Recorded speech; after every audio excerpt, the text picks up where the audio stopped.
Sesaat lagi, Anda akan menyaksikan program Live Update. Selamat menyaksikan.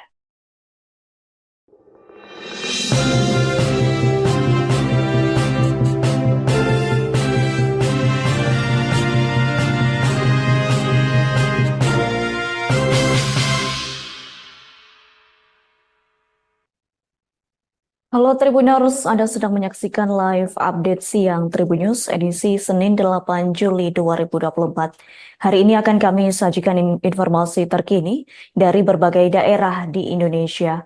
Bersama saya Adela Risna, kita jelang live update siang selengkapnya. Tribuners Kasat Reskrim Polres Malang AKP Gandasyah menyebut dugaan sementara penyebab tewasnya pemuda berinisial S asal desa Urak-Urak Kecamatan Gondang Legi, Malang mengarah ke gejala asfiksia. Adapun Gandasyah mengaku belum mengetahui apa yang menyebabkan gejala asfiksia lantaran hasil autopsi secara resmi belum keluar. Terkini berdasarkan penyelidikan sementara polisi menemukan luka lebam di bagian mata dan bibir korban. Untuk mengetahui informasi lebih lanjut, kami sudah terhubung dengan rekan wartawan Surya Malang, Lu'lu'ul Isnaindiah. Rekan Lu'lu'ul, bisa dijelaskan bagaimana awal mula peristiwa tersebut terjadi? Baik, terima kasih rekan Adila dan pemirsa Tribunnews di manapun berada. Dapat saya sampaikan bagaimana kejadian ini bermula hingga tersampaikan kepada publik. Kejadian ini bermula pada hari Jumat, tepatnya tanggal 5 Juli 2024 lalu, di mana tepatnya di rumah korban, yakni bernama Syahroni, berusia 19 tahun di desa Urak-Urak, Kecamatan Gondang Legi, Kabupaten Malang. Peristiwa ini terjadi pada sore hari, tepatnya pada saat itu orang tua korban, yakni ibunya yang bernama Atin, berteriak minta tolong kepada tetangganya. Pada saat itu ia meminta tolong lantaran anaknya yang bernama Syahroni, anak pertama ini ditemukan dalam keadaan meninggal dunia di ruang tamunya. Kemudian berdasarkan keterangan dari Kasat Reskrim Polres Malang AKP Gandasyah menyebutkan dari hasil pendalaman yang ia lakukan bersama ibunya itu, kejadian ini bermula sekira pukul 3 dini hari, tepatnya hari Jumat. Saat itu sang ibu mendengar suara orang membuka pintu rumah, kemudian ia mengabaikannya karena menurutnya hal itu merupakan yang membuka pintu adalah anaknya, yakni Syahroni. Kemudian singkat cerita pada pagi harinya sekira pukul setengah 7 pagi, sang ibu ini yang memiliki keterbatasan penglihatan keluar dari kamarnya dan menuju ke ruang tamu. Pada saat itu ia tersandung bagian tubuh Syahroni. Dan lagi-lagi ia mengabaikannya karena ia mengira pada saat itu korban memang tertidur di ruang tamu. Selanjutnya pada sore harinya sang ibu ini mencoba untuk membangunkan korban yang tengah tertidur, namun pada saat dibalik tubuhnya sudah dalam keadaan kaku. Baik demikian, rekan Adila kembali ke studio. Baik rekan Lu'lu'ul, apakah orang tua korban mendapati kejanggalan sebelum mengetahui sang anak telah meninggal dunia? Baik, untuk kejanggalan sendiri ini tidak dirasakan oleh orang tua korban ataupun sang ibu. Pasalnya memang 2 hari sebelum kejadian, korban ini tidak pulang ke rumah. Karena memang korban sedang menikmati liburan sekolahnya karena Syahroni saat ini memang duduk di bangku kelas 2 SMK setempat. Baik. Lalu rekan Lu'lu'ul, benarkah korban meninggal setelah dari rumah sang kekasih? Lalu bagaimana detailnya terkait keterangan dari pihak kepolisian perihal tewasnya pelajar tersebut? Untuk sementara ini berdasarkan keterangan AKP Gandasyah dari proses pemeriksaan yang berlangsung, memang salah satu yang diperiksa ini adalah pacar korban, di mana menurut keterangannya korban terakhir kali bertemu dengan pacarnya dan dari rumah pacarnya. Kemudian dia mengantarkan korban ke rumahnya juga tersebut pacarnya. Namun sebelum sampai tiba di rumahnya, menurut keterangan ganda, mereka ini baik Syahroni maupun pacarnya sempat berhenti di Puskesmas Turen. Namun saat itu korban menolaknya. Kemudian hingga ia ditemukan dalam keadaan tewas di dalam rumahnya. Selanjutnya untuk sampai saat ini polisi masih intensif melakukan pendalaman termasuk apa penyebab dari kematian korban. Namun dari dugaan sementara ini dari dokter yang menangani bahwa kematian korban ini ada gejala asfiksia. Baik demikian rekan Adila yang dapat saya sampaikan. Baik, terima kasih rekan Lu'lu'ul untuk informasi lengkapnya. Silakan bertugas kembali. Tribuners, wartawan kami telah menghimpun wawancara bersama Kasat Reskrim Polres Malang, yakni AKP Gandasyah. Berikut untuk ketayangannya.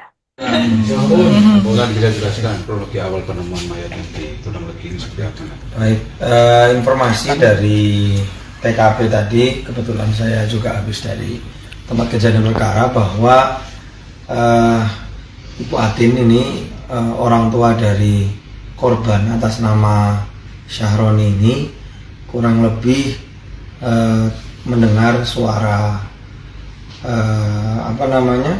orang datang itu kurang lebih setengah 3 pagi dini hari Jumat tanggal 5 Juli dini hari kurang lebih setengah 3. Kemudian menjelang subuh Bu Atin ke depan,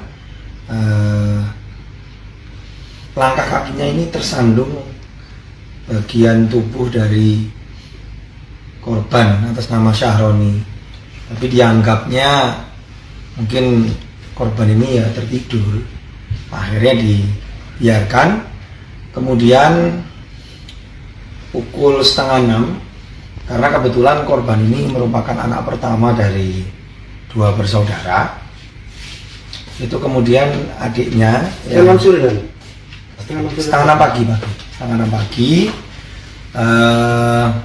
adiknya yang masih berusia kurang lebih SD kelas 2 atau kelas 3 itu kemudian bilang sama ibunya Bu Atin, Bu, Mas kok dingin, tak kemuli yo.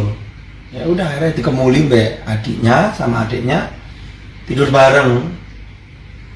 Singkat cerita, sekira pukul menjelang zuhur, sekira pukul menjelang jam 12, karena anaknya si Syahroni tidak bangun-bangun, kemudian dibalikkan badannya. Seorang bocah berinisial MD 13 tahun warga Perumnas, Kelurahan Tunjung, Kecamatan Burneh, menjadi korban kecelakaan lalu lintas antara Yamaha Jupiter dan Toyota Innova, yakni di Jalan Ketengan, Kecamatan Burneh pada Sabtu 6 Juli.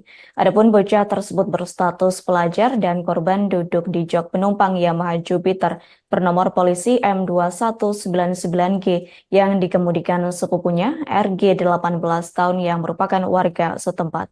Adapun korban RG menderita luka berat dan dilarikan ke RSUD Syam Rabu Bangkalan. Terkait hal itu, informasi selengkapnya akan disampaikan langsung oleh rekan wartawan Tribun Madura. Ahmad Faisal, silakan untuk laporan lengkapnya. Baik rekan Adila, selamat siang Tribuners. Laju sepeda motor Yamaha Jupiter mendadak oleng ke jalur berlawanan saat hendak melintasi jalur menikung dari arah timur di Jalan Raya Ketengan, Kecamatan Burneh pada Sabtu 6 Juli 2024 sekitar pukul 09.00 waktu Indonesia Barat. Akibatnya motor bernomor M2199BN itu menghantam sisi kiri depan mobil Toyota Innova yang berjalan dari arah berlawanan. Ketika dua tubuh tergeletak di sisi kiri bahu jalan dari arah kota Bangkalan. Satu orang dinyatakan meninggal dunia, sementara satu orang lainnya menderita luka berat. Data yang dihimpun dari unit Laka Lantas Polres Bangkalan, korban meninggal dunia dalam peristiwa kecelakaan itu berinisial MD berusia 13 tahun. Dia diketahui masih berstatus seorang pelajar. Sementara korban menderita luka berat adalah pengemudi motor berinisial RG 18 tahun. Kedua korban merupakan warga Perumnas Kelurahan Tunjung di Kecamatan Burneh. Kepala Unit Laka Lantas Polres Bangkalan Aibtu Bukhari mengungkapkan beberapa detik sebelum peristiwa kecelakaan, seorang saksi melihat bahwa gagang atau standar motor korban belum terlipat yang menyebabkan laju motor terganjal dan jalan oleng saat hendak menikung hingga akhirnya berbenturan dengan Toyota Innova dari arah berlawanan. Adapun Toyota Innova bernomor 1078H dan seorang ASN berinisial YN 45 tahun warga desa Langkap Kecamatan Bone. Meski tidak menunjukkan tersendatnya arus lalu lintas, namun peristiwa tragis itu menyita perhatian para pelintas dan masyarakat di sekitar lokasi kejadian. Akibat kerasnya benturan, kondisi bagian depan motor Yamaha Jupiter remuk. Begitu juga bagian lampu kiri depan Toyota Innova. Sebenarnya kedua kendaraan itu saat ini diamankan pihak kepolisian sebagai barang bukti kecelakaan lalu lintas. Demikian rekan Adila, kembali ke studio.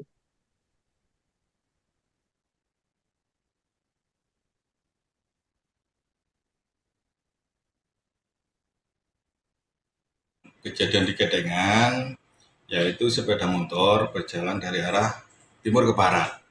Sesampainya di tempat kejadian, di mana jalan menikung ke kiri, kita mendengar saksi yang melihat bahwa saat itu standar sepeda motor itu belum terlibat, sehingga pada saat menikung terganjal standar. Setelah itu jalannya lari ke kanan, uling ke kanan, dan bertabrakan dengan kendaraan Innova yang berjalan dari arah barat ke timur. Kondisi korban, Mas? Untuk kondisi korban, satu meninggal dunia dan satu mengalami luka-luka. Dirawat di rumah sakit semua. Untuk korban dirawat di Rumah Sakit Manggalan. Tribuners, pelaku kasus kekerasan dalam rumah tangga atau KDRT berinisial NN, warga dusun Dela Bisok, Desa Busolangga Timur, Kecamatan Rote Barat Laut, terancam hukuman 5 tahun penjara. Adapun Kapolsek Rote Barat Laut, Ibda Andri Elpah mengatakan unit Reskrim Polsek Rote Barat Laut berhasil menjebloskan pelaku KDRT ke dalam sel tahanan Mapolres Rotendao yang terhitung mulai tanggal 7 Juli 2024 hingga 26 Juli 2024. Adapun terkait hal itu informasi selengkapnya akan disampaikan langsung oleh rekan wartawan Pos Kupang. Rio Teti, silakan untuk laporan lengkapnya. Baik, rekan Adila dan Tribuners di mana saja Anda berada, selamat siang. Sebagaimana yang dikatakan, pelaku kasus kekerasan dalam rumah tangga berinisial NN, warga Desa Dila Bisok, Desa Busolangga Timur, Kecamatan Rote Barat Laut, telah dijebloskan ke sel tahanan Mapolres Rotendao sejak kemarin 7 Juli 2024. Hal ini disampaikan oleh Kapolsek Rote Barat Laut, Ibda Andri Laniar Depah. Dikatakan dirinya bahwa unit Reskrim Polsek Rote Barat Laut telah mengamankan pelaku NN di Mapolres Rotendao terhitung sejak kemarin hingga 26 Juli 2024. Upaya ini dikatakan Ibda Andri bahwa untuk mempertanggungjawabkan perbuatan pelaku NN sendiri. Diketahui Tribuners, pelaku NN menggunakan sebilah parang dan menyerang anak kandungnya hingga terluka. Adapun korban berinisial JYN merupakan anak kandung pelaku sendiri. Kemudian selain anak kandung pelaku juga menyerang MS yang merupakan istrinya. Ibda Andri juga mengisahkan peristiwa KDRT ini berawal dari salah satu cucu dari NN dengan inisial MM mengganggu adiknya YN yang sementara tertidur lelap pada Senin 1 Juli 2024 lalu.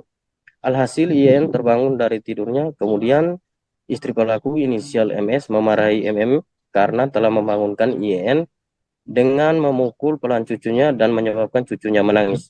Karena melihat cucunya menangis dipukuli oleh istrinya, pelaku NN memarahi dan memukul istrinya berinisial MS sendiri.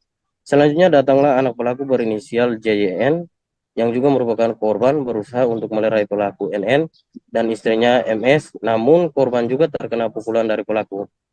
Mendapat perlakuan demikian, JYN mengambil sebilah kayu dan memukul pelaku NN dengan pada bagian kepala dan badan JYN.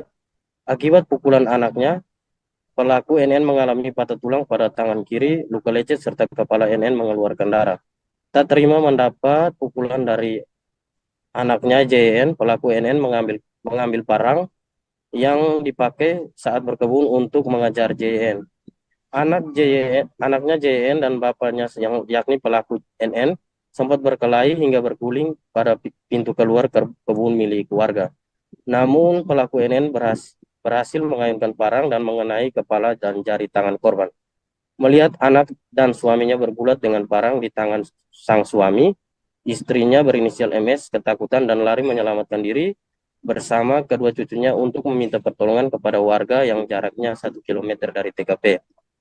Tidak berselang lama, korban JN juga tiba di rumah saksi berinisial EN dengan kondisi luka berat akibat benda tajam dari ayahnya NN. Korban JN kemudian diantar ke RSUD Baha untuk mendapat pertolongan medis. Saat ini dikatakan Ibda Andri bahwa korban JN masih dalam perawatan medis di RSUD Baha, Tribuners. Sedangkan istrinya MS dari pelaku NN sendiri juga menjadi salah satu korban mengalami luka lecet di tangan dan mengalami sakit pada bagian punggung. Personel Polsek Rote Barat Laut juga sudah ke TKP dan sudah melakukan tindakan sesuai SOP. Barang bukti yang digunakan, kemudian pakaian korban dan juga pelaku sudah diamankan di Mapores Rotendao. Adapun Tribuners, pelaku NN dijerat dengan pasal 44 ayat 1 Undang-Undang Nomor 23 Tahun 2024 tentang penghapusan KDRT atau pasal 351 ayat 1 KUHP dengan pidana penjara paling lama 5 tahun dan denda paling banyak 15 juta rupiah. Untuk diketahui, Tribuners, pelaku NN telah ditahan di Polres Rotendao selama 20 hari ke depan dan pihak Polsek Rote Barat Laut berupaya untuk memaksimalkan waktu untuk segera dilimpahkan ke jaksa penuntut umum. Demikian rekan Adila, saya kembalikan.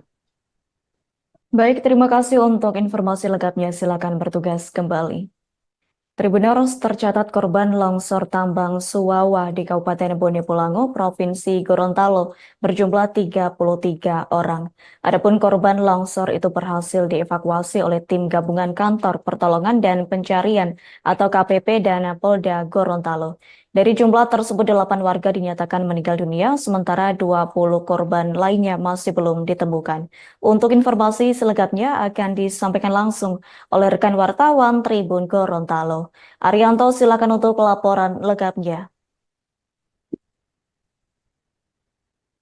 Baik, terima kasih rekan Adila, Tribuners di manapun Anda berada, di Provinsi Gorontalo, tepatnya Kecamatan Timur, Kabupaten Bone Bolango telah terjadi peristiwa longsor yang kan puluhan orang menjadi korban. Longsor itu terjadi di pertama Jawa Timur, Bonang. Terdapat tiga titik yang terdapatkan bercucuk ke arah bawah dan meninggal di lokasi itu. Penjelaskan Gorontalo Herianta kan longsor terjadi pukul 3 dini pada Minggu 2004. Itu berhasilkan oleh Mas Gorontalo adalah 3 korban sudah berhasil identifikasi dari jumlah 8 meninggal dengan 21 mendalam. Tapi data terakhir yang didapat Gorontalo pada pukul 00 hari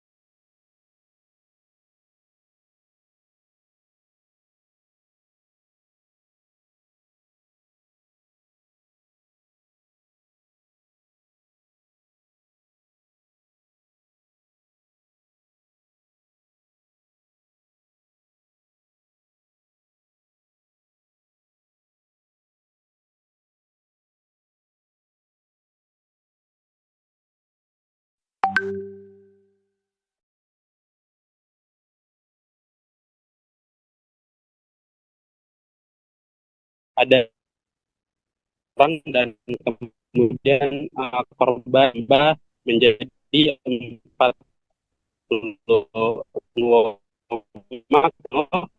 pos oleh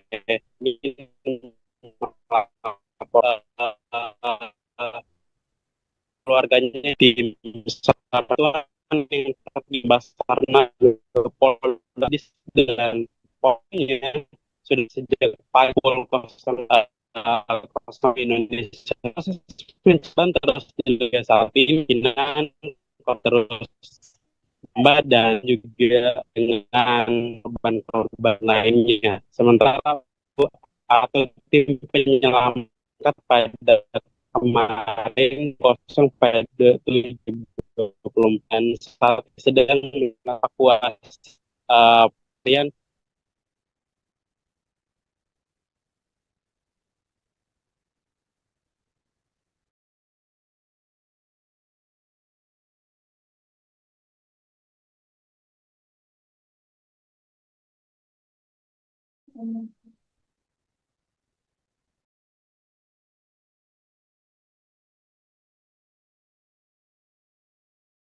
yang adil. Saya kembalikan ke studio.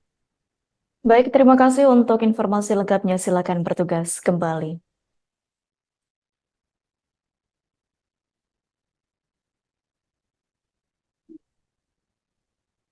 Hujan berjam-jam yang mengguyur Kabupaten Luwu, Sulawesi Selatan sekira pukul 2 WITA dini hari, memicu meluapnya sungai di beberapa wilayah. Adapun banjir merendam ratusan permukiman warga yang tak jauh dari bantaran sungai. Tanpa air banjir bercampur dengan material lumpur, sehingga air banjir berwarna keruh kecoklatan. Untuk informasi selengkapnya akan disampaikan langsung oleh rekan wartawan Tribun Timur. Syauki Maulana, silakan untuk laporan lengkapnya.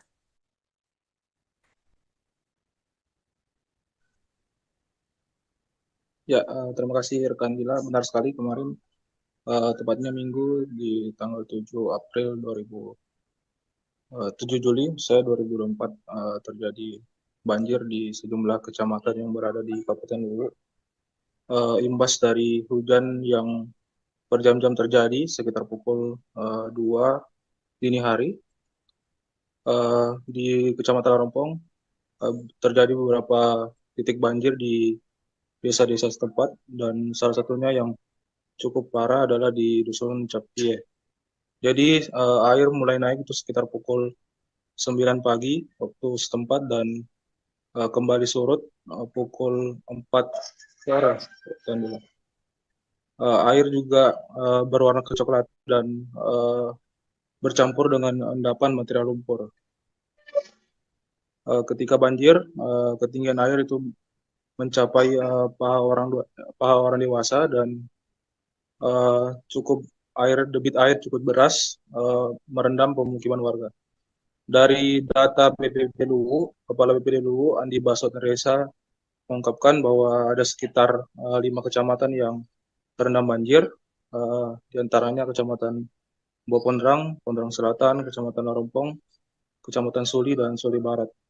Akibatnya ada sekitar 500 kakak yang terendam banjir kemarin. Selain banjir juga ada beberapa titik longsor yang terjadi diakibatkan karena hujan dengan intensitas yang cukup lebat.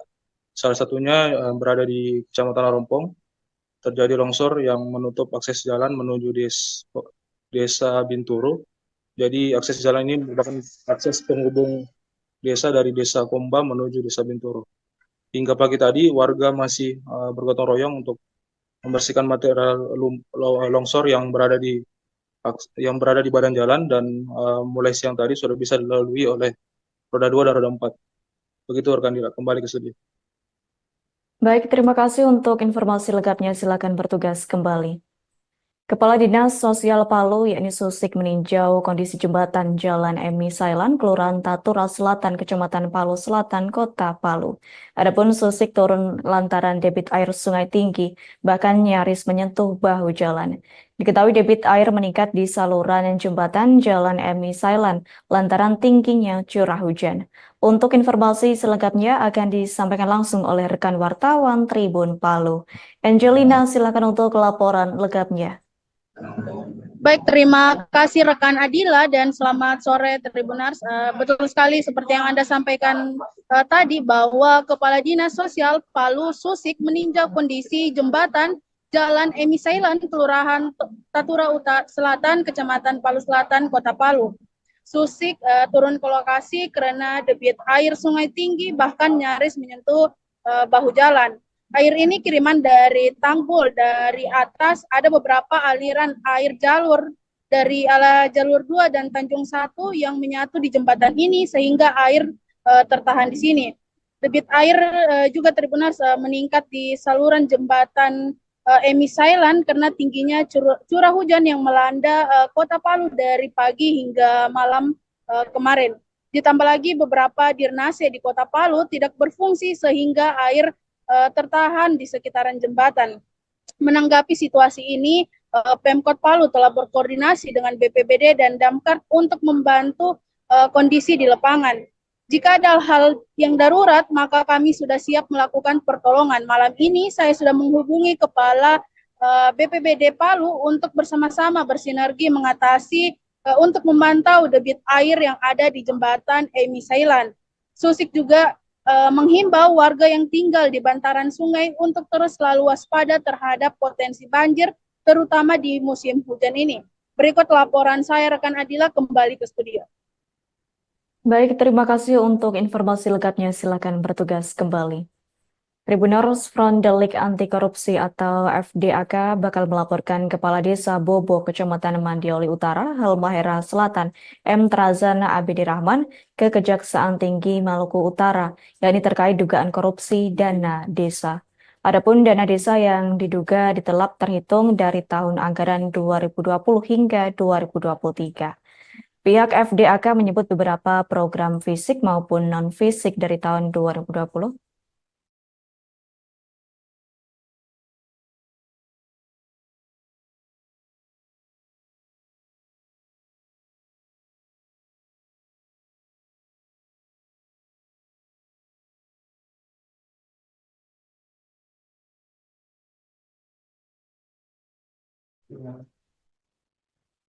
Pengurus Lembaga Bantuan Hukum atau LBH Gerakan Pemuda GP Ansor Jember mendatangi kantor Polres Jember Sabtu 6 Juli 2024. Kedatangan kader organisasi sayap kanan Nahdlatul Ulama itu untuk melaporkan pemilik akun Facebook berinisial MIA ke aparat penegak hukum.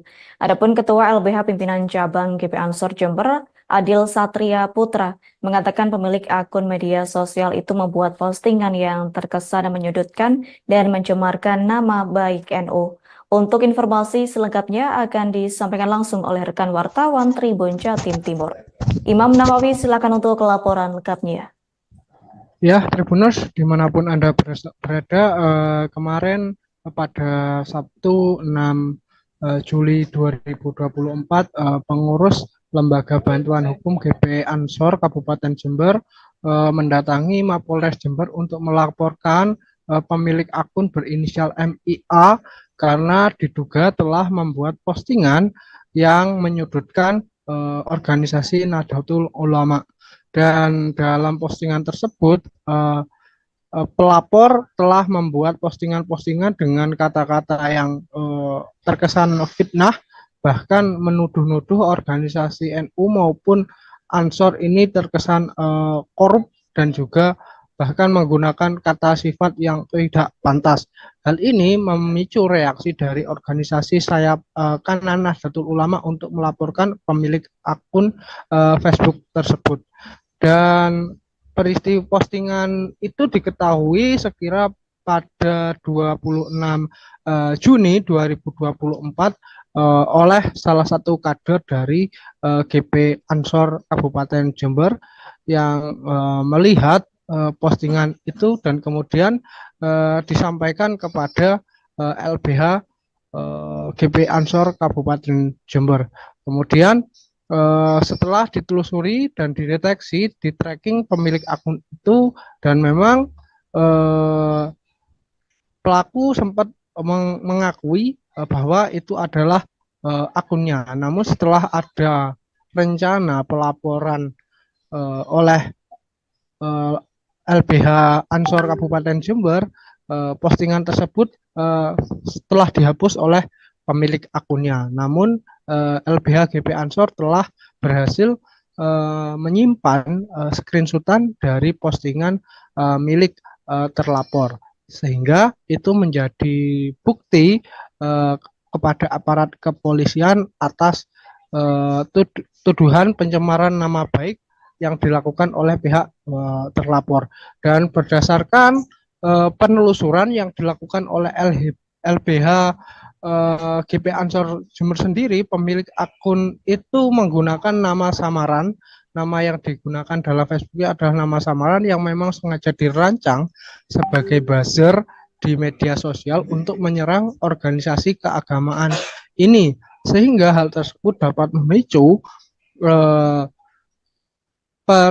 perpecahan serta bahkan diduga juga mengandung isu sara, sehingga hal ini juga dirasa akan membuat ada upaya untuk memecah belah organisasi NU. Dan laporan tersebut telah diterima oleh SPKT Polres Jember dan akan dilakukan penindaklanjutan dalam penanganan selanjutnya. Dan LBH GP Ansor Kabupaten Jember juga telah menyiapkan saksi, di mana saksi ini adalah anggota GP Ansor yang memang sempat berinteraksi dan berkomunikasi melalui via WhatsApp dengan terduga terlapor ini. Mungkin hanya ini yang dapat kami laporkan, saya kembalikan ke studio. Baik, terima kasih untuk informasi lengkapnya. Silakan bertugas kembali. Tribuners, wartawan kami telah menghimpun wawancara bersama Ketua LBH GP Ansor Jember, Adil Satria. Berikut untuk tayangannya. Hari ini, Sabtu 6 Juli, kami mendatangi kantor Polres Jember untuk melaporkan akun Facebook atas nama Meli Tuanggi yang kami rasa telah mencemarkan nama baik dan citra Nahdlatul Ulama dan Gerakan Pemuda Ansor dengan menuduh kata-kata yang kurang baik lah. Nanti untuk bukti-buktinya kami sertakan screenshotnya, karena sangat tidak pantas untuk kami repetisi kalimat yang digunakan oleh pemilik akun sosial media tersebut terhadap NU dan terhadap GP Ansor tersendiri. Kronologi kejadiannya itu sejak kapan dan untuk kronologi kejadiannya itu kurang lebih pada tanggal 26 Juni ya. Jadi ada salah satu rekan juga menunjukkan kepada kita bahwa ada salah satu akun sosial media yang men-tweet atau memposting unggahan atau kata-kata yang sangat tidak layak dan sangat tidak pantas dikatakan kepada organisasi Nahdlatul Ulama dan Gerakan Pemuda Ansor, dengan tuduhan bahwa ada kader GP Ansor cenderung korup dan kader-kader NU cenderung bodoh dan lain sebagainya. Jadi kata-kata yang sama sekali tidak pantas dan tidak layak untuk menjadi konsumsi publik. Tapi hari ini unggahan tersebut sudah dihapus, tapi untung tim kami mendapatkan screenshotannya. Ya, jadi sebagai barang bukti itu juga sudah kami lampirkan kepada polisi. Akunnya, informasi yang terdapat dalam akun itu apa? Jember atau Jember. Jember ya. Di situ yang kami sertakan juga sudah kami kirimkan, itu ada bukti-bukti juga pengakuan. Kami juga sudah ada saksi yang melakukan chatting dengan yang bersangkutan dan ada pengakuan di situ bahwa yang bersangkutanlah yang memiliki akun fake tersebut ya. Jadi yang untuk digunakan sebagai akun buzzer yang menyerang organisasi NU dan Ansor itu adalah akun fake ya, akun anonim yang dibentuk untuk sengaja menyerang organisasi NU dan Ansor. Tapi yang terduga dan terindikasi memiliki akun tersebut sudah ada, sudah kami kantongi namanya. Sudah kenal berarti ya? Sudah kenal dan saksinya sudah disiapkan, mungkin beberapa hari lagi akan dipanggil dan dimintai keterangan oleh polisi. Ada indikasi motif apa gitu kira-kira? Satuan Samapta Polres ND terpaksa membubarkan atau menghentikan sebuah pesta sunatan di Kelurahan Kota Ratu, Kecamatan ND Utara, Sabtu 6 Juli. Adapun hal itu lantaran sudah melewati batas ketentuan dan juga telah terjadi kericuhan. Pembubaran tersebut dilakukan pada saat Samapta Polres ND menggelar kegiatan patroli malam dipimpin oleh Kanit Rujawali Sat Samapta Polres ND, Aibda Yohanes Bara. Terkait hal tersebut, informasi selengkapnya akan disampaikan langsung oleh rekan wartawan Tribun Flores. Albert Aquinaldo, silakan untuk laporan lengkapnya. Baik, terima kasih rekan. Polres Nusa Tenggara Timur dapat kami informasikan bahwa Satuan Samapta Polres ND terpaksa membubarkan atau menghentikan sebuah pesta sunatan atau hitanan di Kelurahan Kota Ratu, Kecamatan ND Utara pada Sabtu 6 Juli 2024 malam karena sudah melewati batas ketentuan dan juga telah terjadi kericuhan. Pembubaran itu dilakukan pada saat Samapta Polres ND menggelar kegiatan patroli malam dipimpin oleh Kanit Rujawali Sat Sababta Polres ND, Aibda Yohanes Bara beserta 5 personel Regu 3 patroli posisi Satuan Sababta Polres ND.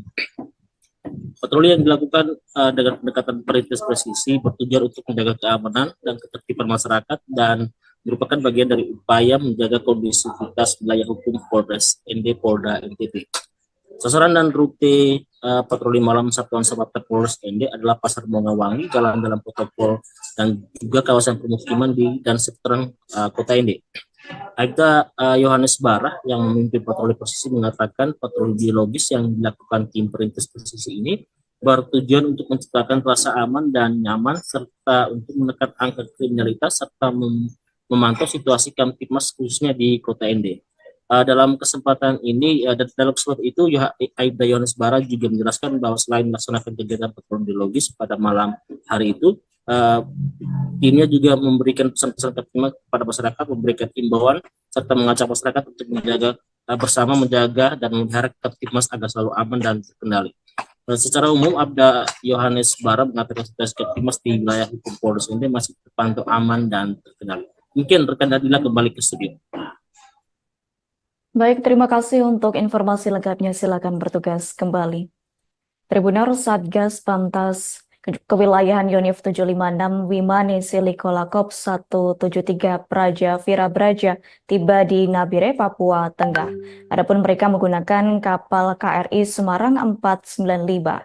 Kasrem 173 PVB Kolonel Infanteri Veksi Dimunri Anggi mengatakan saat ini prajurit telah berada di Nabire untuk melaksanakan penugasan, yakni dengan menggantikan Satgas Pamtas Kewilayahan Yonif 257 di wilayah Dokiai, Deyai, dan Paniai.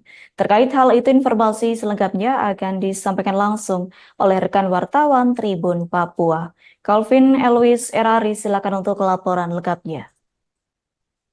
Baik Adila dan juga Tribunas, saat ini ratusan anggota TNI Angkatan Darat telah tiba di pelabuhan Samabusa Nabire, Papua Tengah, di mana mereka tergabung dalam satuan tugas pengamanan perbatasan atau Satgas Pamtas Kewilayahan Yonif 756 Waene Silikolakop 173 Praja Vira Braja yang telah tiba di sini.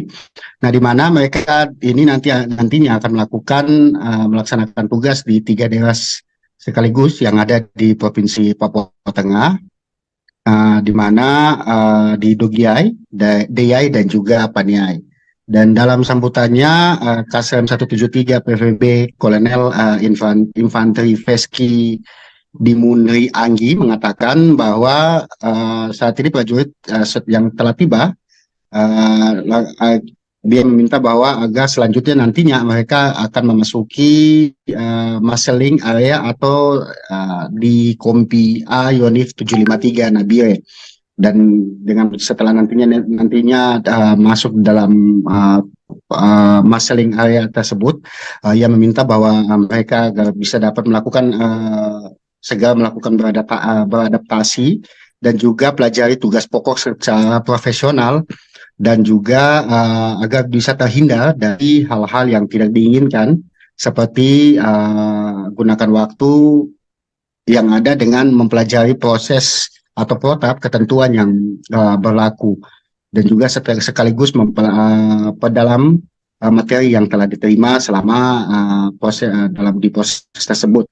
Dan juga ia berpesan kepada para personil yang nantinya akan menjalankan tugas kiranya dapat menyadari bahwa mereka berada di wilayah yang memiliki kondisi geografis yang ya boleh dibilang cukup bervariasi. Untuk itu selama berada di sana, agar unsur pimpinan mereka bisa dapat melaksanakan komunikasi secara terbuka dengan anggota yang bertugas, sehingga segala kendala yang terjadi nantinya di lapangan bisa dapat diatasi dan dikomunikasikan dengan secara baik. Dan juga ia meminta agar prajurit tidak lupa untuk menjaga terutama kesehatan, karena itu adalah merupakan hal yang penting dalam menjalankan tugas mereka saat berada nanti di 3 daerah tersebut. Demikian. Baik, terima kasih untuk informasi lengkapnya. Silakan bertugas kembali.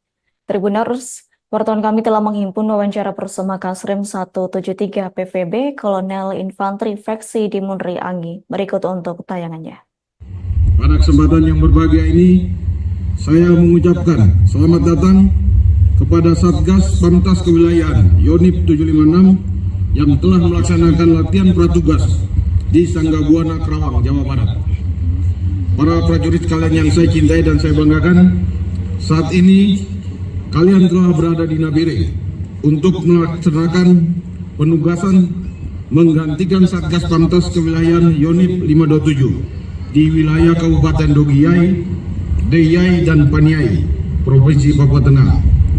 Selanjutnya, kalian akan memasuki marshaling area di Kompi A Yonif 753. Oleh karena itu, segera beradaptasi dan pelajari tugas pokok.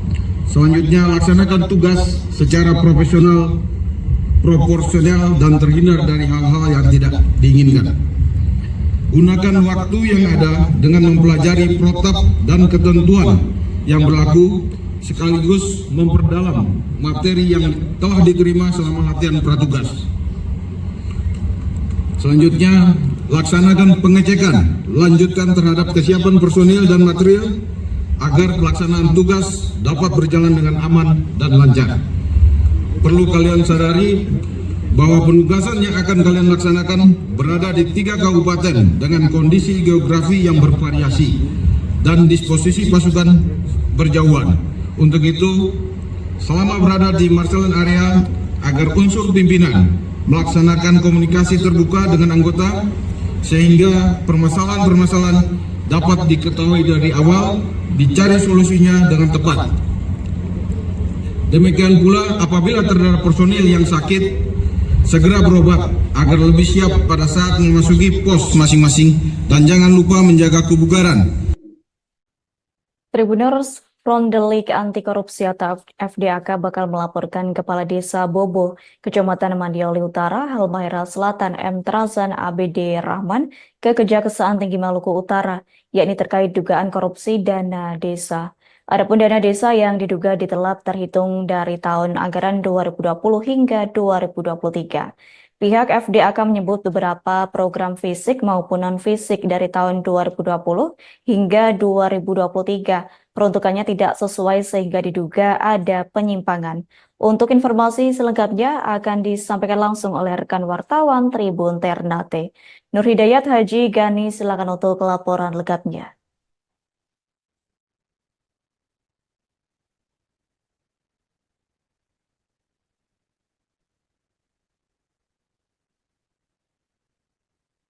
Baik, silakan rekan Nur Hidayat untuk laporan lengkapnya.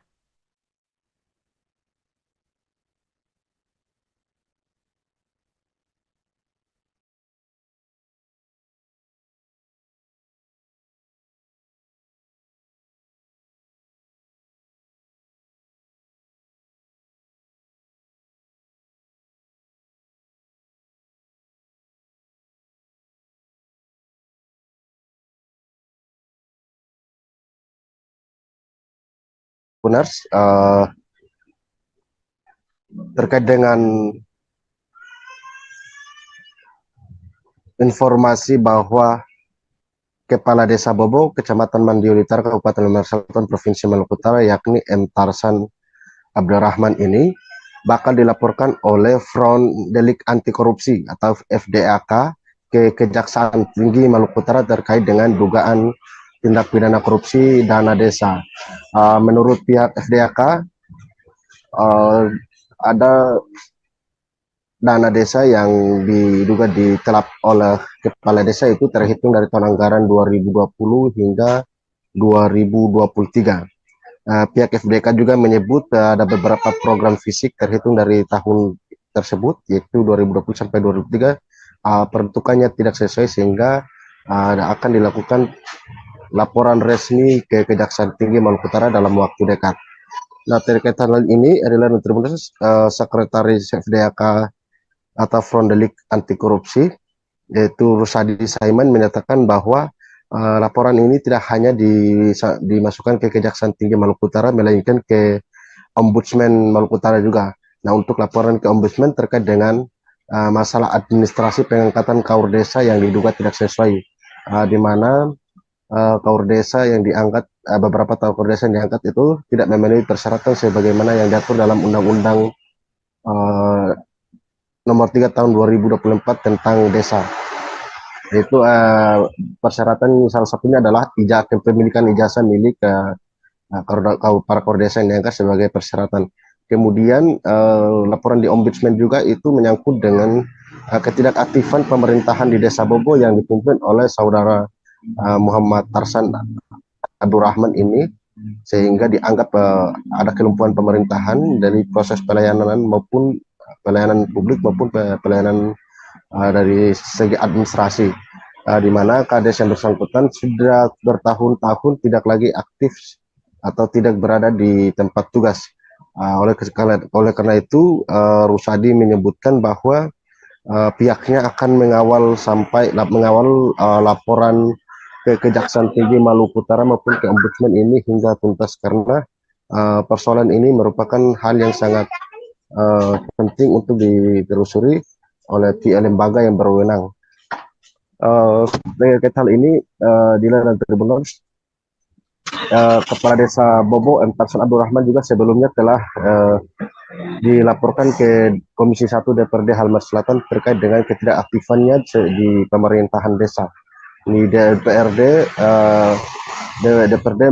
kemudian melakukan rapat dengar pendapat dan meminta Dinas Pemberdayaan Masyarakat Desa atau DPMD untuk membentuk tim khusus untuk menelusuri keaktifan kepala desa bersangkutan.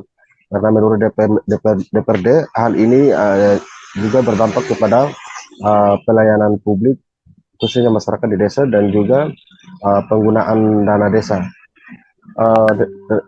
Kemudian Adila dapat kami tambahkan lagi terkait dengan dugaan korupsi yang seperti kami sampaikan tadi, bahwa dalam waktu dekat ini Front Delik 2 Anti Korupsi atau FDAK akan melaporkan hal ini ke Kejaksaan Tinggi Maluku Utara untuk menelusuri bagaimana penggunaan anggaran dana desa mulai dari tahun 2020 hingga tahun 2023. Demikian Adil dapat kami laporkan langsung dari Halmahera, kami kembali ke studio. Baik, terima kasih untuk informasi lengkapnya. Silakan bertugas kembali.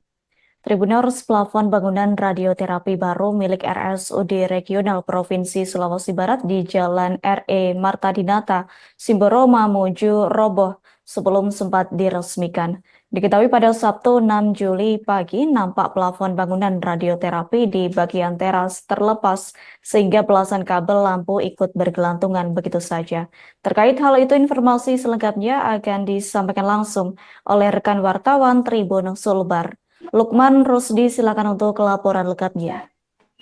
Ya, terima kasih banyak Dila di studio, bahwa memang benar terjadi plafon bangunan radioterapi baru milik RSUD Regional Sulawesi Barat yang ada di Jalan RE Marta Dinata, Kelurahan Simboro, Sulbar, itu ambruk pada malam Sabtu kemarin, yaitu 7 Juli 2024. Pantauan tribunsulbar.com pada Sabtu pagi, plafon yang ambruk berada di bagian teras gedung radioterapi. Kemudian diketahui bahwa kejadian terjadi sekitar pukul 10 malam, Tribuners. Menurut pihak keamanan RSUD regional, dalam hal ini Fitra, mengatakan bahwa penyebab kejadian terjadi karena pemasangan atap yang tidak maksimal. Akibatnya air hujan tembus ke plafon dan akhirnya ambruk karena tidak kuat menahan beban air. Kemudian sebagai informasi bahwa bangunan radioterapi tersebut sudah diserahkan kepada pihak rumah sakit regional Sulbar sejak sebelum bulan puasa kemarin. Kemudian juga diketahui bahwa gedung radioterapi tersebut ini dibangun dari sumber dana Badan Layanan Daerah atau BLUD Sulawesi Barat dan APBD Pemprov Sulbar pada tahun 2023, dan menelan anggaran sebanyak 19,4 miliar.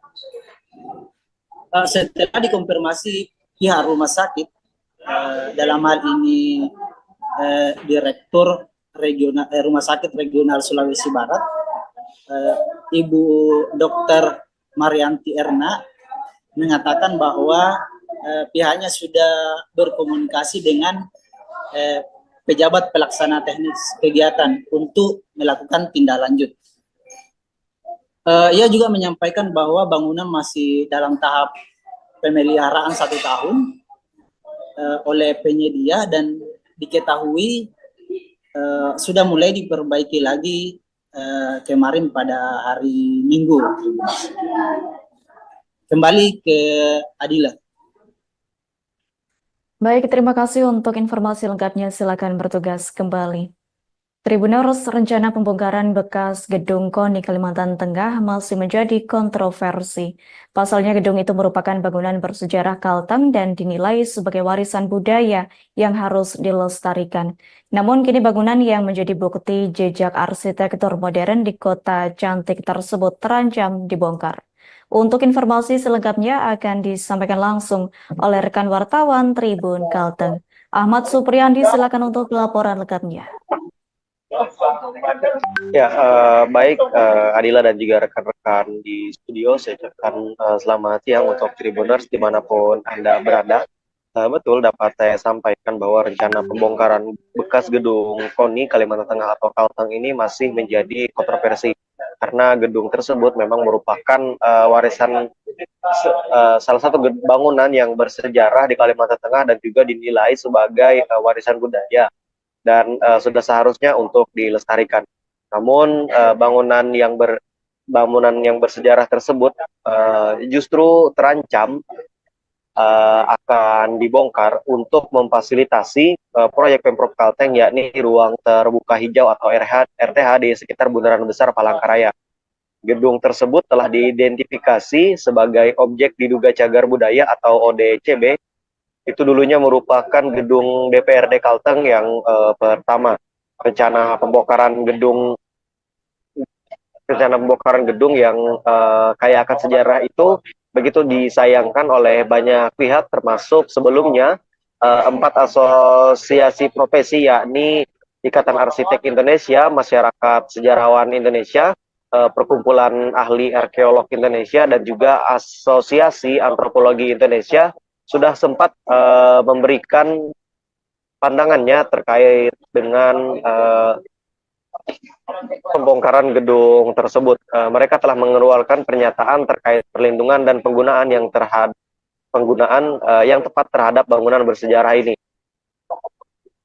Ketua IAI Kalteng, Ristia Herina Dewi, menyebutkan bahwa pihaknya telah menyarankan ide adaptive reuse atau ide tersebut sebagai alternatif membangun RTH tanpa harus membongkar bekas gedung KONI tersebut.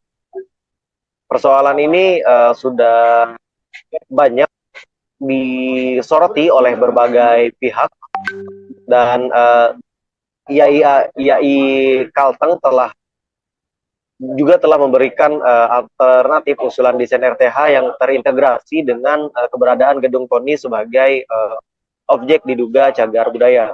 Dengan mengusung tema Heritage Theme Park dengan konsep adaptive reuse, gedung KONI bisa difungsikan sebagai museum sejarah kota, pusat seni, dan juga kebudayaan serta fasilitas penunjang lainnya. Dengan begitu, menurut Kristia, keberadaan gedung KONI bisa memperkuat RTH sebagai penunjang fasilitas outdoor yang terkoneksi dengan Bundaran Besar Palangkaraya. Mungkin itu yang dapat saya laporkan. Saya kembalikan ke Adila dan juga rekan-rekan di studio. Baik, terima kasih untuk informasi lengkapnya. Silakan bertugas kembali. Ratusan masyarakat hingga santri menggelar pawai obor berkeliling desa pada Sabtu 6 Juli 2024 malam. Adapun kegiatan pawai obor itu menyambut 1 Muharram 1446 Hijriah, Minggu 7 Juli 2024 di Desa Puubunga, Kecamatan Tanggetada, Kabupaten Kolaka, Sulawesi Tenggara. Salah satu peserta, Junaidi, mengatakan pawai obor berkeliling desa merupakan inisiatif masyarakat dan santri untuk menyambut 1 Muharram. Terkait hal itu, informasi selengkapnya akan disampaikan langsung oleh rekan wartawan Tribun News Sultra. Adrian Adnan Soleh, silakan untuk laporan lengkapnya. Baik, terima kasih Adila. Saya Daniel Soleh dari tribunsultan.com Kolaka. Baik, saya akan melaporkan tribunsultan.com Kolaka. Ratusan masyarakat hingga santri menggelar pawai obor berkeliling desa pada Sabtu 6 Juli 2024 malam. Kegiatan pawai obor ini menyambut 1 Muharram 1446 Hijriah pada Minggu 7 Juli 2024 di Desa Kubunga, Kecamatan Tangkirada, Kabupaten Kolaka, Provinsi Sulawesi Tenggara. Salah satu peserta bernama Junaidin mengatakan pawai obor berkeliling desa adalah inisiatif masyarakat dan santri menyambut 1 Muharram 1446 Hijriah. Selain menyambut 1 Muharram untuk mempererat silaturahmi warga desa Kubunga, dia mengatakan ratusan lebih mulai dari anak-anak, dewasa, hingga orang tua, termasuk santri dan santriwati Ponpes Al-Falah di Kubunga ikut dalam meramaikan di pawai obor ujarnya pada Minggu 7 Juli 2024. Dengan pawai obor ini bisa membawa kegembiraan dan kesyukuran menyambut 1 Muharram. Berdasarkan video yang tribunsultan.com terima, pawai obor tersebut diikuti anak-anak hingga orang tua. Mereka berjalan kaki dari Masjid Baitur Rahim di Desa Kubunga sembari berkeliling dengan menyalakan obor. Masyarakat sekitar tampak antusias dengan menyaksikan dan ikut dalam pawai obor tersebut dengan mengabadikan momen tersebut. Baik, mungkin itu saja. Adila, saya kembalikan. Baik, terima kasih untuk informasi lengkapnya. Silakan bertugas kembali. Ribuan peserta dari sejumlah daerah di Kabupaten Bulungan mengikuti pawai ta'aruf untuk memeriahkan Tahun Baru Islam 1 Muharram 1446 Hijriah, Minggu 7 Juli 2024. Adapun peserta tersebut terdiri dari seluruh lapisan masyarakat, yakni mulai dari pelajar sekolah dasar, sekolah menengah hingga SMA dan komunitas, hingga jajaran organisasi perangkat daerah. Terkait hal itu, informasi selengkapnya akan disampaikan langsung oleh rekan wartawan Tribun Kaltara.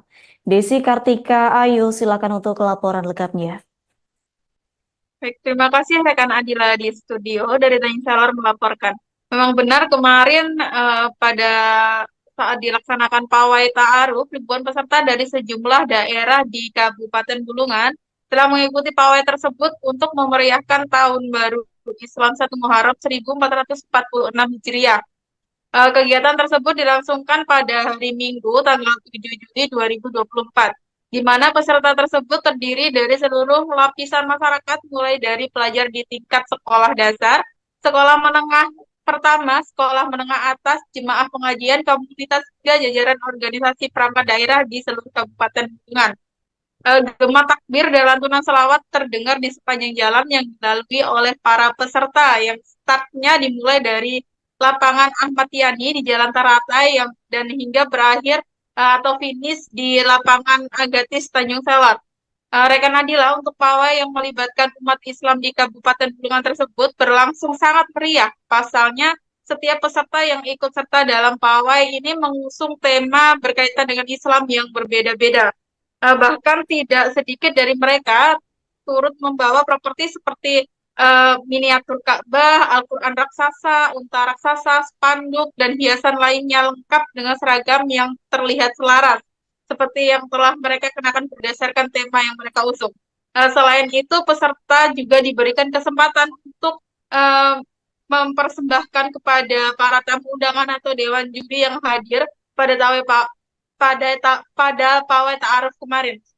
Ketua Panitia Pawai Ta'aruf, yakni Abdul Arif, menyampaikan setidaknya kurang lebih dari 15.000 peserta turut hadir memeriahkan Tahun Baru Islam ini. Arif menyampaikan untuk peserta pawai ini ada sekitar 64 kelompok yang terdiri dari jajaran SD, SMP, SMA, umum, hingga OPD dengan total jumlahnya yakni sekitar 15.000 orang tersebut.